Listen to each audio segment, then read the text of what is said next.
Hello students, आप सभी का फिर से स्वागत है आपके अपने यूट्यूब चैनल भारद्वाज कंसेप्ट में। तो आज हम एक्सरसाइज 5.2 के अगले क्वेश्चन की तरफ बढ़ते हैं, जिसमें हमें कुछ एपीज दी गई हैं और उन एपीज में कुछ बॉक्स हैं। उन बॉक्स को हमने फिल करना है कि इसमें कौन सी टर्म आएगी। तो फर्स्ट एपी में हमारे पास दिया गया है 2, फिर हमारे पास एक बॉक्स है, फिर नेक्स्ट टर्म हमारे पास 26 है, यानी हमें इस बॉक्स को फिल करना है।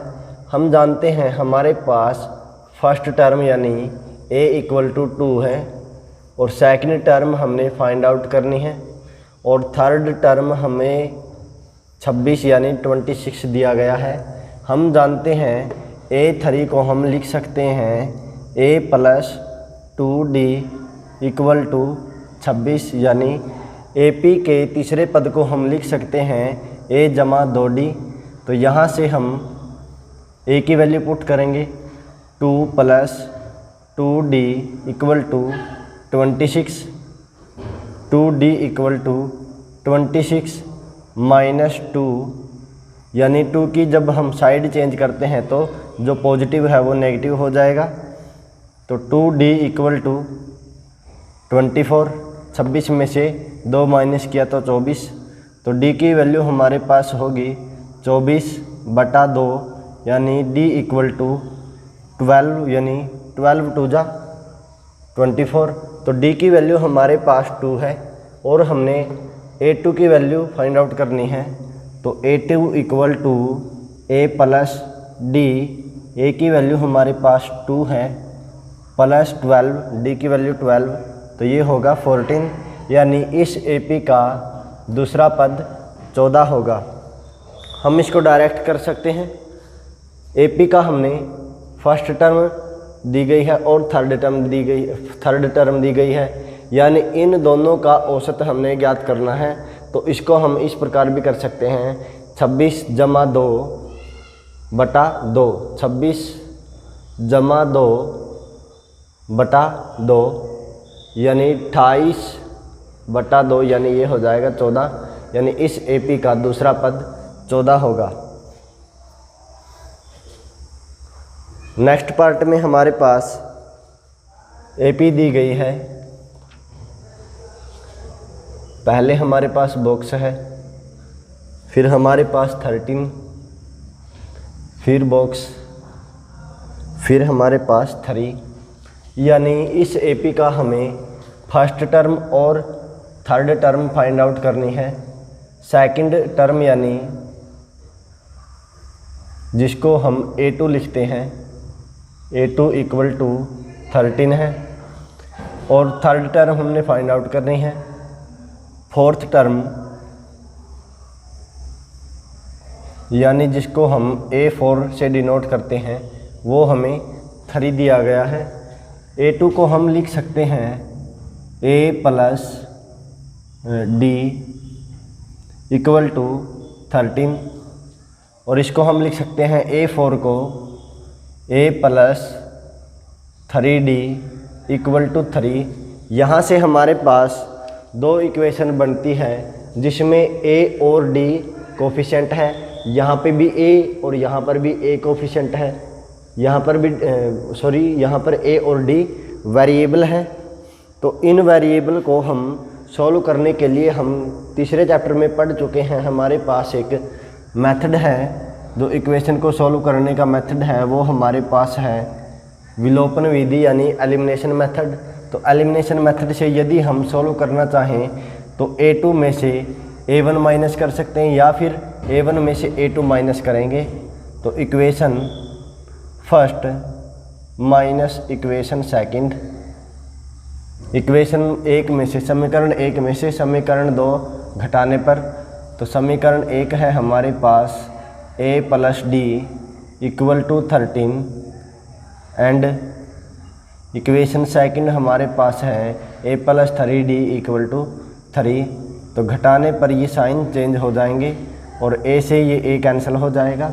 d - 3d ये होगा -2d = 13 - 3 यानी 10 होगा, तो d की वैल्यू होगी 10/-2 या d equal to -5।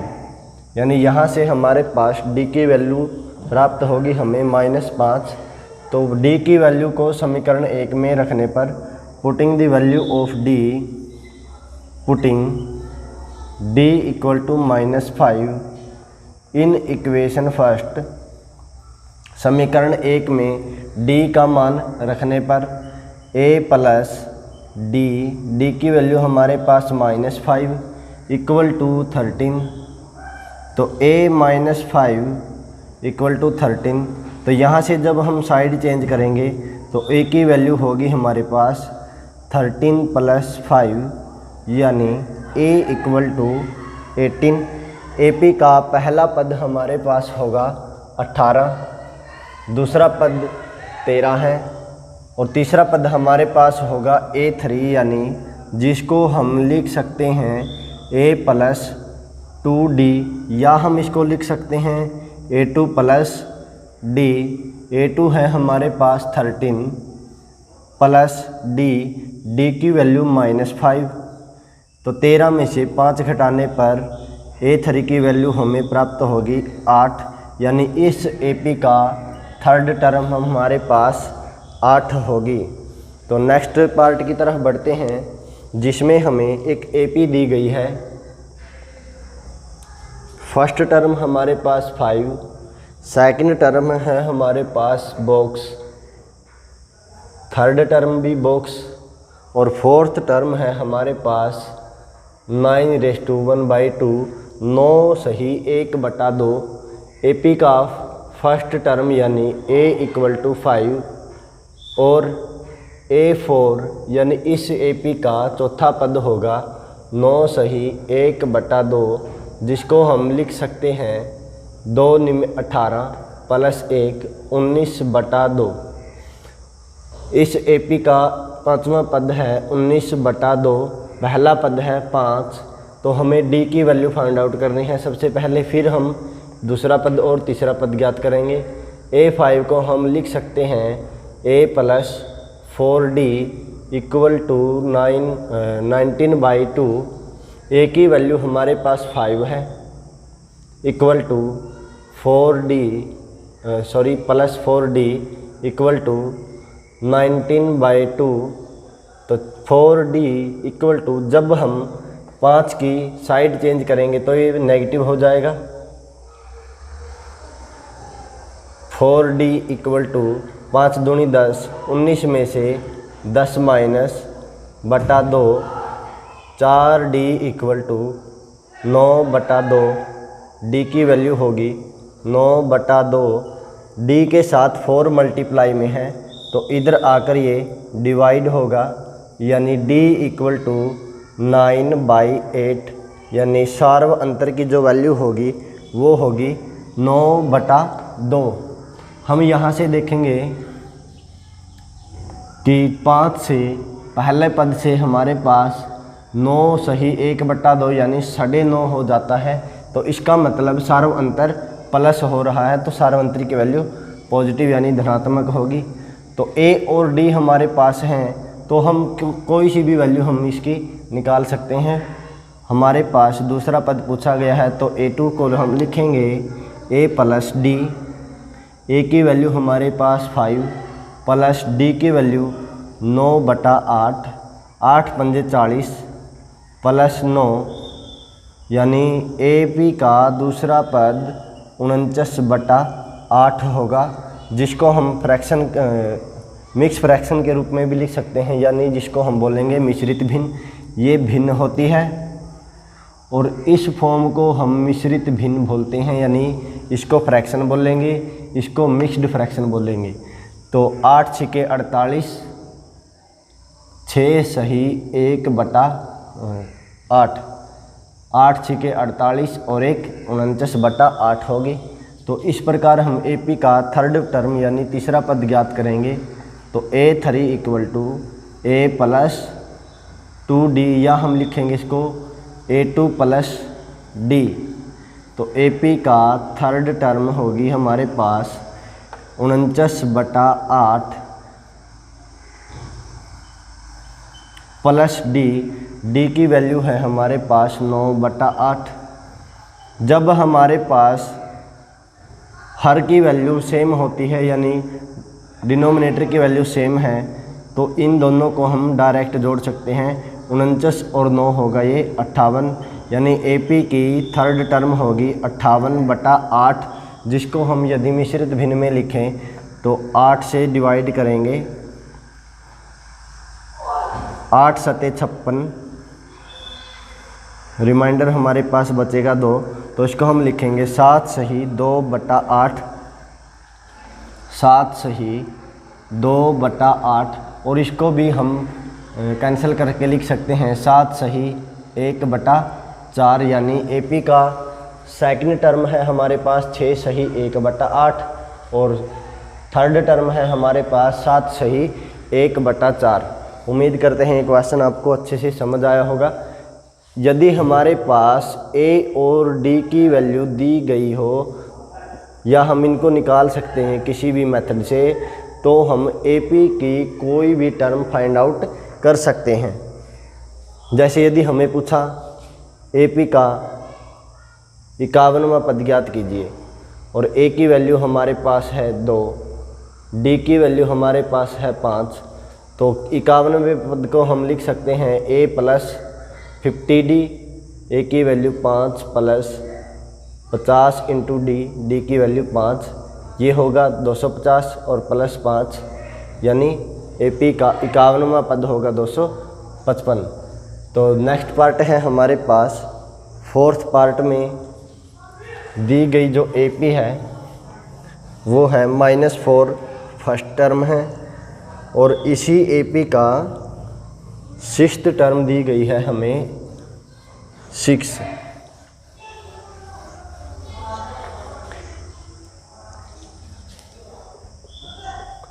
Fourth part में -4, फिर बॉक्स है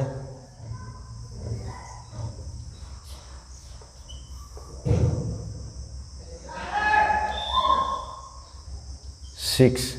AP का हमें पहला पद दिया गया है और दूसरा, तीसरा, चौथा, पांचवा और छठा पद हमें दिया गया है।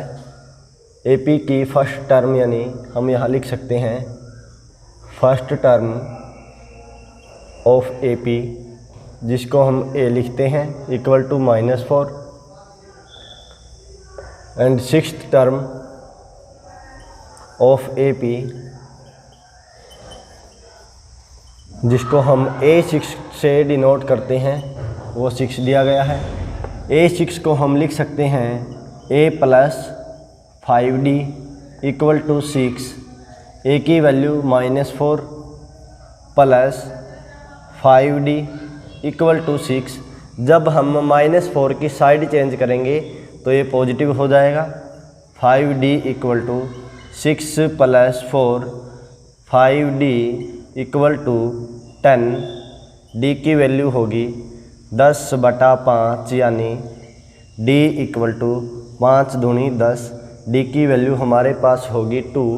तो इसको हम, यानी A हमारे पास था -4, तो D हमारे पास है 2, तो सेकंड टर्म फाइंड आउट करनी है।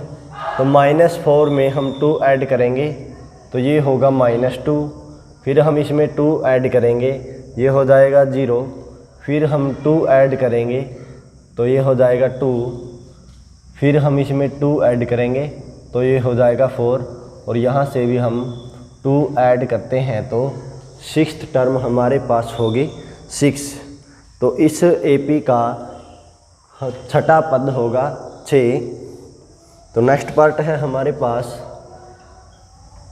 कि AP का फर्स्ट टर्म ज्ञात करें, सेकंड टर्म 38 है, और इस प्रकार AP की हमें नेक्स्ट 3 टर्म भी फाइंड आउट करनी है, और सिक्स्थ टर्म है हमारे पास -22।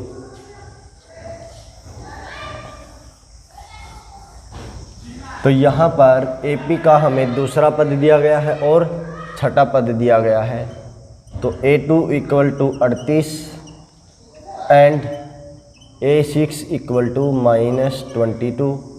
तो हम जानते हैं A2 equal to A plus D, जो क्वेश्चन में 38 दिया गया है।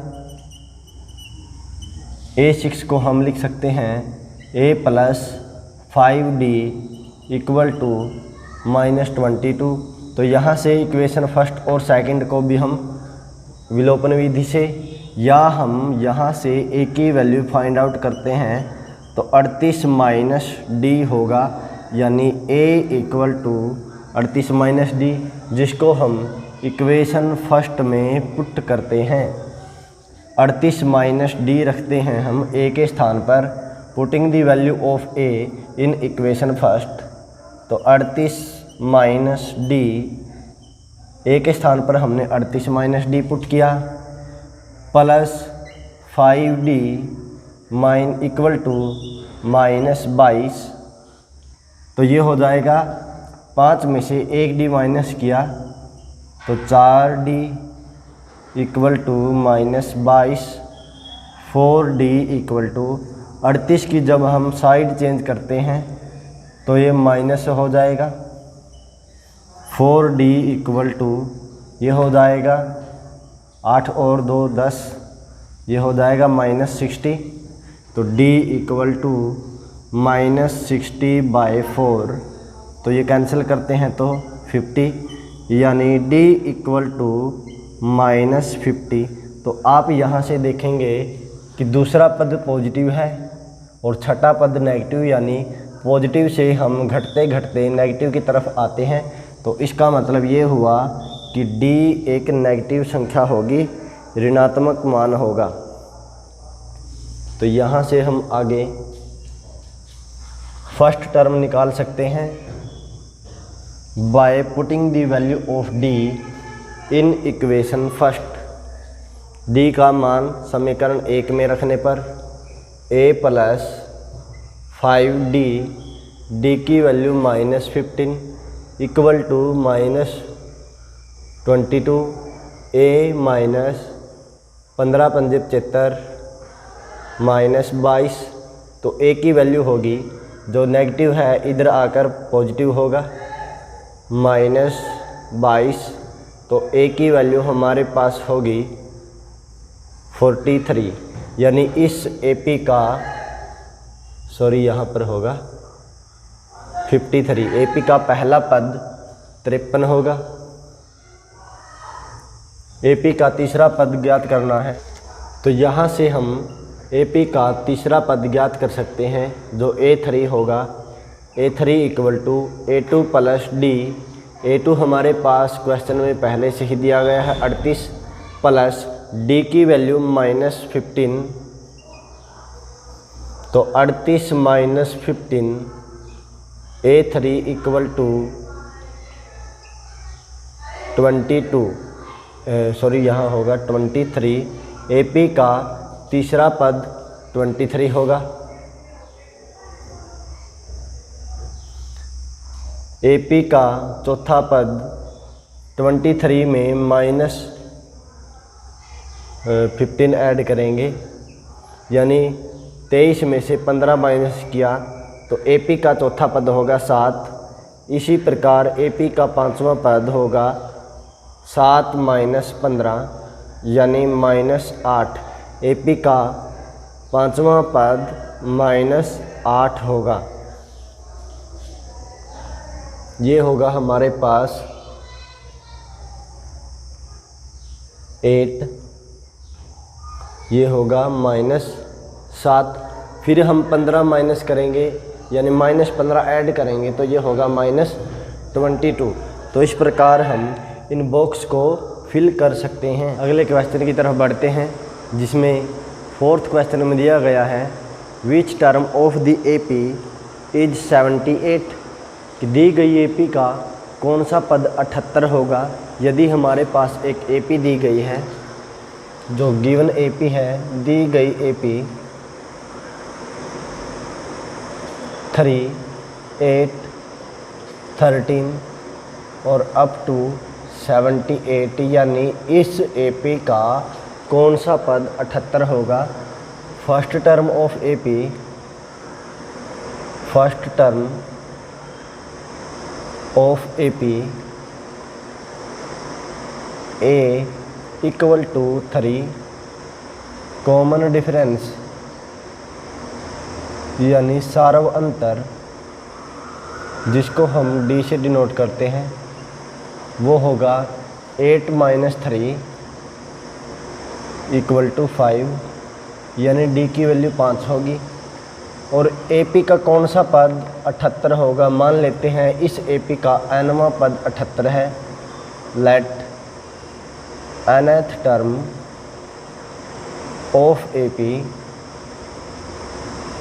इज 78, माना AP का nवां पद 78 होगा, तो nवां पद को हम AN लिखेंगे इक्वल टू 78। AN का जो हमारे पास फार्मूला है वो है A plus n minus 1 into D equal to 78। A की वैल्यू हम 3 पुट करेंगे plus n minus 1 into D की वैल्यू 5 इक्वल टू 78। यहाँ पर प्लस का साइन नहीं लगाना क्योंकि यहाँ पर ये मल्टीप्लाई में है n माइनस 1 के साथ। तो सबसे पहले हम 3 को उस तरफ लेकर जाते हैं तो नेगेटिव हो जाएगा। n minus 1 into 5 equal to 78 minus 3, n minus 1 into 5 equal to 75। तो n माइनस 1 के साथ 5 मल्टीप्लाई में है, उधर जाकर डिवाइड होगा 75 बाय 5। तो n माइनस 1 इक्वल टू ये हो जाएगा 15 × 5 = 75, यानी n माइनस 1 इक्वल टू 15। तो n इक्वल टू 15 प्लस 1, जब हम माइनस 1 की साइड चेंज करेंगे तो ये प्लस 1 हो जाएगा। तो n इक्वल टू 16, यानी इस AP का 16वां पद 78 होगा, यानी हम लिखेंगे 16th term of this AP is 78। दी गई AP का 16वां पद 78 होगा। यहाँ पर हमने n की वैल्यू फाइंड आउट करनी है। मान लेते हैं AP का nवां पद 78 है, तो AN की वैल्यू जो होगी वो होगी 78, यानी AP का nवां पद यानी nth टर्म 78 है। तो AN का फार्मूला हमारे पास है A plus n minus 1 into D। A की वैल्यू पुट करेंगे, D की वैल्यू पुट करेंगे और n की वैल्यू हमने फाइंड आउट करनी है। सबसे पहले हम A की साइड चेंज करेंगे, जो हम प्लस है इधर आकर माइनस होगा, अगर माइनस है तो इधर आकर प्लस होगा। 78 में से 3 माइनस किया तो हमारे पास बचेगा 75। n माइनस 1 के साथ जो 5 है वो मल्टीप्लाई में है, इधर आकर डिवाइड होगा, इसको कैंसिल करेंगे, फिर हम -1 को इस तरफ लेकर आएंगे। या हम इसको ऐसे भी बोल सकते हैं कि यहाँ से हम n का फार्मूला भी फाइंड आउट कर सकते हैं कि इस AP में कुल कितने पद होंगे, यानी AP का कौन सा पद 78 होगा। तो सबसे पहले हमारे पास AN है और AN को हम बोलते हैं last term minus first term divide by D plus 1। AP का अंतिम पद माइनस पहला पद बटा सार्व अंतर प्लस 1। लास्ट टर्म हमारे पास थी 78 माइनस फर्स्ट टर्म हमारे पास है 3 बाय D प्लस 1। 78 में से 3 ये यहाँ तक नहीं लेकर जाना क्योंकि सिर्फ ये ही डिवाइड होगा D से। 78 में से 3 माइनस किया 75 बटा 5 प्लस 1, ये होगा 15 जमा 1, 15 और 1 16, यानी n की वैल्यू हमारे पास होगी 16। इस AP का 16वां पद 78 होगा। नेक्स्ट क्वेश्चन की तरफ बढ़ते हैं, जिसमें हमें दिया गया है find the number of terms each of the following APs, और एपी हमें दी गई है 7, 13, 19 और अप टू 205 यानी 205। तो दी गई एपी हमारे पास है 7, 13, 19 अप टू 205। तो एपी का पहला पद यहाँ पर 7 है। सार्व अंतर यानी डी यहाँ होगा 13 - 7 6, डी = 6 और ए = 7। इस एपी में कुल कितने पद हैं? Let n = number of terms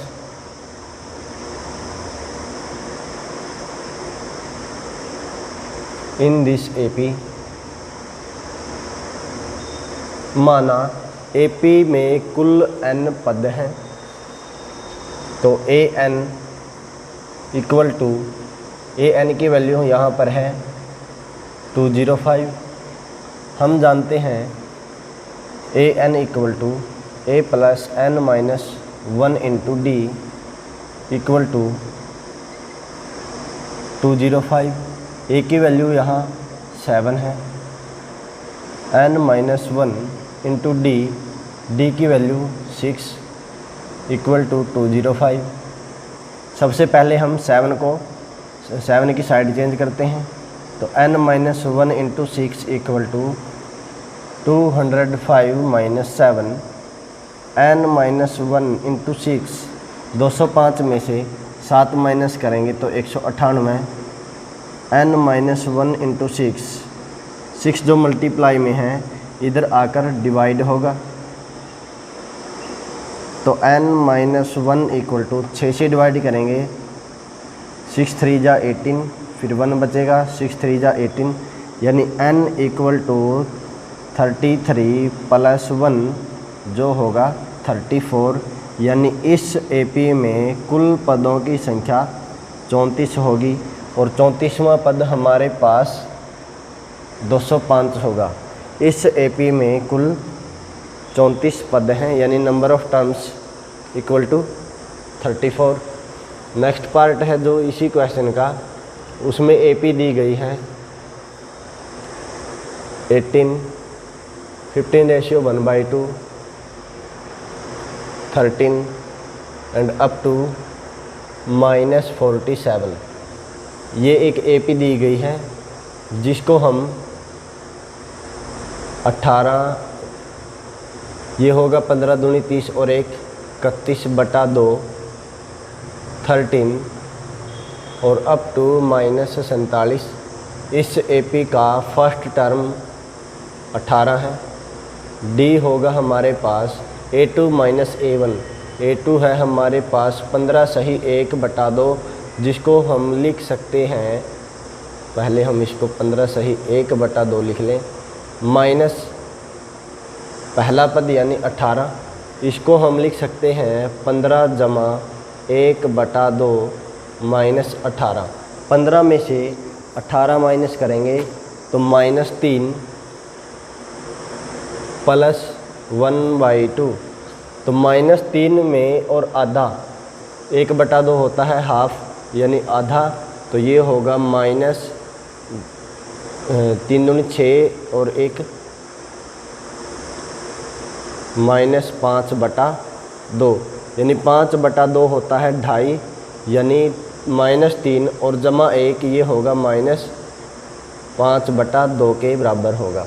तो यहाँ से हम d की वैल्यू फाइंड आउट कर सकते हैं, तो d = -5/2, या हम इसको इस प्रकार करें कि यहाँ पर A2 की वैल्यू 31/2 है,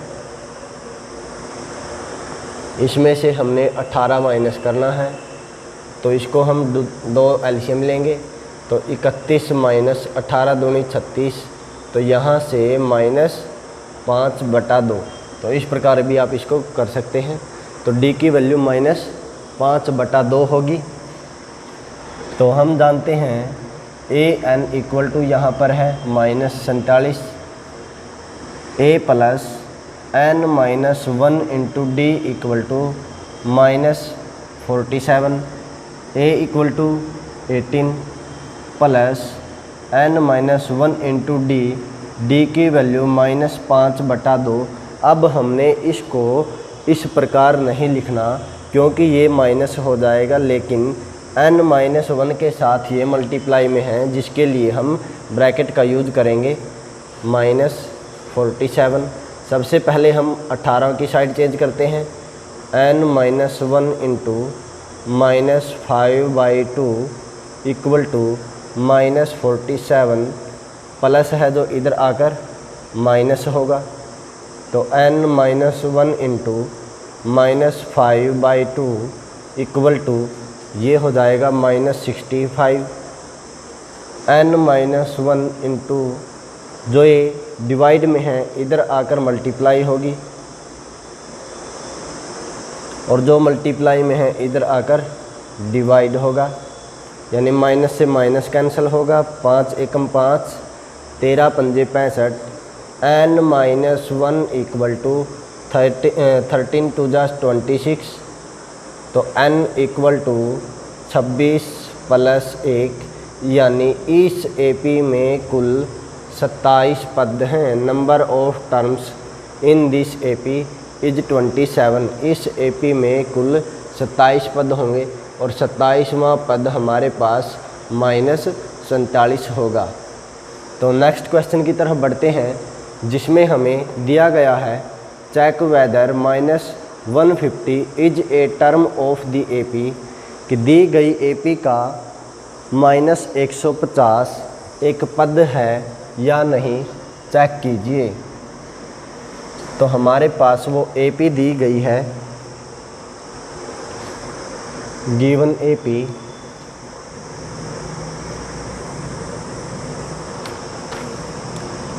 (11, 8, 5, 2) और इस एपी का -150 कोई पद है या नहीं। यानी इसके लिए हम चेक करेंगे कि n की वैल्यू एक पूर्ण संख्या यानी होल नंबर है नहीं, पूर्ण संख्या भी नहीं, बल्कि हम चेक करेंगे कि इस एपी की जो n इक्वल है वो एक नेचुरल नंबर होना चाहिए,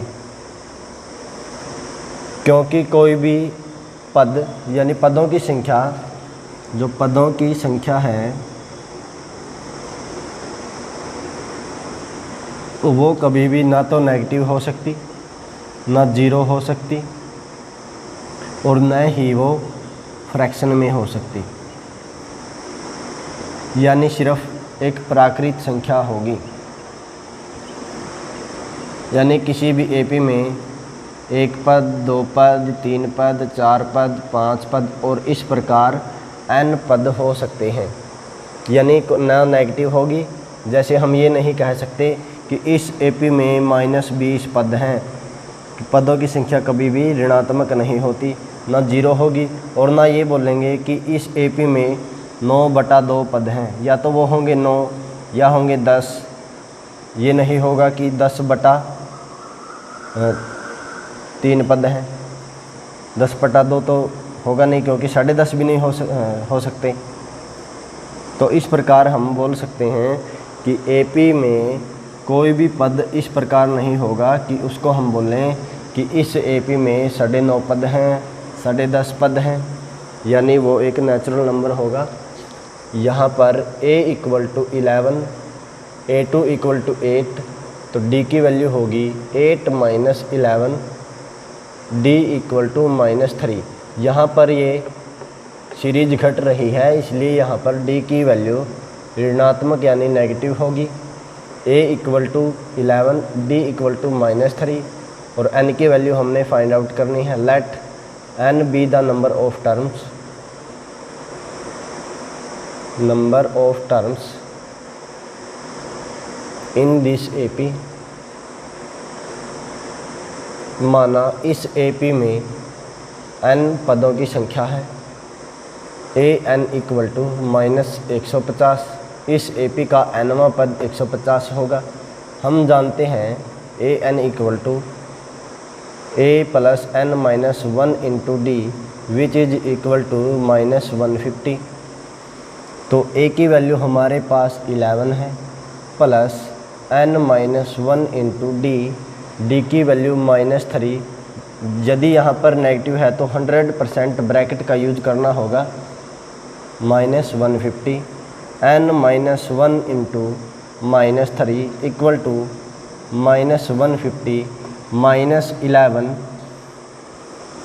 n minus 1 into -3 equal to ये होगा -161 यानी -161। यदि हम -3 को डिवाइड में लेकर जाते हैं यानी n-1 के साथ -3 मल्टीप्लाई में है और डिवाइड में लेकर जाते हैं तो 3 से ये डिवाइड नहीं होगा क्योंकि यहाँ पर सम होता है 8 और 3 से डिवाइड नहीं होगा। यदि हम मल्टीप्लाई करवाते हैं -3n माइनस और minus plus 3 equal to -161 -3n equal to -161 -3n equal to -164 n equal to -164 बटा -3 माइनस से माइनस कैंसिल हो जाएगा और 164 बटा 3 जो 164 होगा वो 3 से डिवाइड नहीं होगा यानी 164 बटा 3 कभी भी n नहीं हो सकता क्योंकि ये एक नेचुरल नंबर नहीं है। तो यहाँ पर लिखेंगे विच इज नॉट पॉसिबल, जो संभव नहीं है क्योंकि n not belong to natural number. ये बिलोंग टू का साइन होता है यानी n नेचुरल नंबर से संबंध नहीं रखता क्योंकि n यहाँ पर एक फ्रैक्शन में है। यहाँ पर इसको यदि हम कैंसिल करना चाहें तो कैंसिल नहीं होगा क्योंकि 164 संख्या 3 से विभाजित नहीं होगी। तो इस प्रकार हम चेक कर सकते हैं कि दी गई AP का कोई भी पद -150 नहीं होगा। तो आज के लिए इतना ही, बाकी क्वेश्चन हम अगली क्लास में करते हैं।